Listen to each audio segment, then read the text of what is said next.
Alamin ang latest weather update ngayon dito sa Sir Aris Official Weather News Today.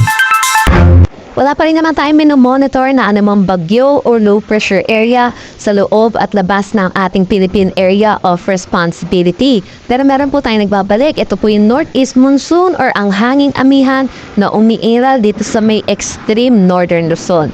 Inaasahan po natin ito na po yung huling bugso ng Northeast Monsoon at hindi na rin po ito kasi lamig dumang nakaraang bugso po natin.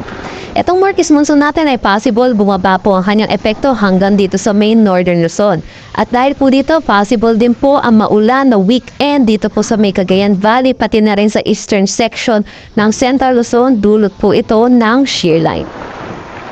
Samantala, meron din tayong easterlies or yung mainit at malinsahan na hangin na nanggagaling sa dagat Pasipiko na umiiral dito po sa malaking bahagi po ng ating bansa. Ito rin po yung nagdadala ng mainit at malinsahan na panahon at may mga konting pag-ulan din po, lalo na rin po dito sa eastern section ng ating bansa.